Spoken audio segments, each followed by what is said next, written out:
So we threw this question out on social media. Julie, you've been keeping track of what's been said about Yes. gendered marketing. Don't you want to take us through that? We've been having some very interesting comments from Facebook and Twitter. So Sondezi Msebele from Facebook disagrees with the problems we're having with gender stereotyping. He says, brilliant, boys and girls should know they're different to avoid boys faking being girls. Do you have a comment on that, Lauren? No. Wow. This goes far beyond the gender stereotyping thing. We've got gender identity, and we spoke a little bit about it earlier, and sexual identity and sexual preferences. And it's all so intertwined with each other that we see the type of personality you have as indicative of who you're going to like, okay, in terms of your sexual preference. It's hugely complex, and I don't know if it's worth going into right now. But just to tap into that and some of the things we've just been saying is that we tend as a society to really sort of praise male or masculine type of activity and personality. So if you go into the workplace, it's very, like we said, assertive. And even we say, women leaders, you need to be more assertive. You know, that Ban Bossy campaign. We've also got to be careful as not to belittle the feminine qualities of being human. And that's the soft side. And I think this maybe talks to some of those complexities about men shouldn't be allowed to fake being girls. Now, they should be able to access the full range of human emotion and full range of human personalities and find your unique space in that. But I think it's a far more controversial and complex conversation to even go into. Yes. Nadia Handlinger says on Facebook as well, I don't believe in the pink for girls and blue for boys thing, but it would take a long time to change perceptions. Let the child choose the color it is drawn to, regardless of what that may be. If a girl chooses pink, great, but don't mold them into what you think they should look like based on an old-fashioned belief. For goodness sake, just now you'll expect us to start cooking. Yeah, I think that's true. I mean, you know, we do live in, you also have to take stock of the reality of the situation. And, you know, as much as we try in our household to make sure our boys are sensitive and they see pink as just a colour, not, you know, a reflection of something that is negative that they must not go near.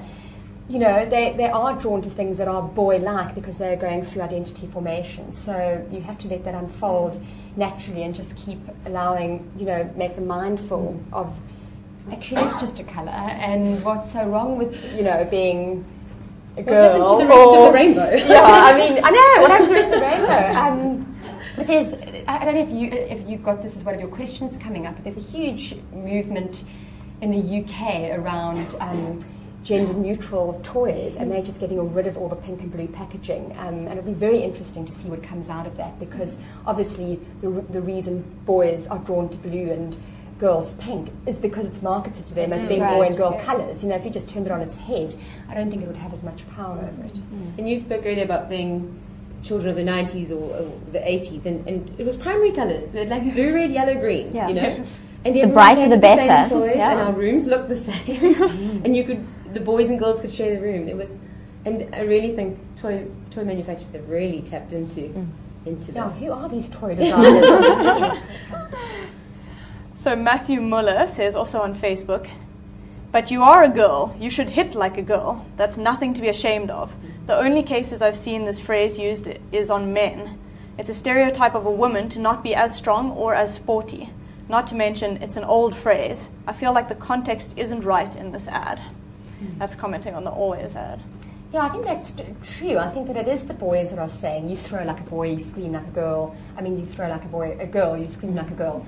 For heaven's sake, it's even come up in the Oscar Pistorius trial. Oh, has it? Yes, everyone's trying to figure out whether Oscar Pistorius like a girl. Yeah, no, exactly. And the insult is about the the masculinity, but obviously the other side of it is saying that there's something wrong with the way girls throw and run and hit. Problematizing being just being female, and the assumption that girls can't do things effective that are around physicality, you know, running, throwing, hitting, that kind of. Yeah. So Mitch Poplichak said on Facebook as well, I'd like to see a similar campaign for boys who are told to man up or grow a set or toughen up. So we've spoken a little bit about that. There are campaigns. I mean, definitely. I just can't remember which big corporate put them together. But yeah, they are definitely they're definitely out there. And then we've got from Conscious Parenting SA on Twitter. Children are not defined by colors. We do our children a great disservice by segregating them the way we do. Let kids be kids. And then lastly, Tasha Melissa G on Twitter says, it's very simple. Place 2 toys in front of a child, let them make their own decision. Done. Mm-hmm. Yeah, I mean, I think this whole idea of roles and you know, your gender defining what you're going to be predisposed to want to do or being interested in is very interesting and very inaccurate, and really stops children from exploring all sorts of aspects of their personality. So really you do want children to grow up listening to themselves, and you know, if they have got a bit of an interest in wanting to cook or dance, if they're boys, or if they're girls wanting to play rugby. I've seen amazing little 6-year-old girls trying to play rugby with my little 6-year-old boy, and they're really good at it. Actually, they're really agile. Maybe at the, you know, when they get to, like, you know, older, they obviously men's physical strength and size outweighs it. But I mean, there's things that little girls want to do that feel that they can't, and it's all ridiculous. Go outside and get muddy. Yeah, whatever it is that if you want to, because of course I'm a little girl that prefers not to go outside. Absolutely. But you know, and I've never been. But there's lots of girls out there that really do enjoy that and should be encouraged to do so. So it comes down to choice, and I think, like that last reader said, you know, put 2 toys in front of them. And maybe putting 2 toys that aren't necessarily pink and blue and buy into all of those stereotypes. You know, give them an array of choice, and saying, I'm going to support you in whichever choice that you make. Like, play with whatever toy you want, play whatever sport you want. And yeah, I think it's definitely about trying to broaden those sorts of opportunities. Well, you've certainly given us tons to think about. Thank you so much for joining us today. thank you. We really want to keep this conversation going on social media, so please tweet us at News24, follow us on Twitter and Facebook, and you can even find us on Instagram at News24 Live. Tell us what you think about this really interesting subject.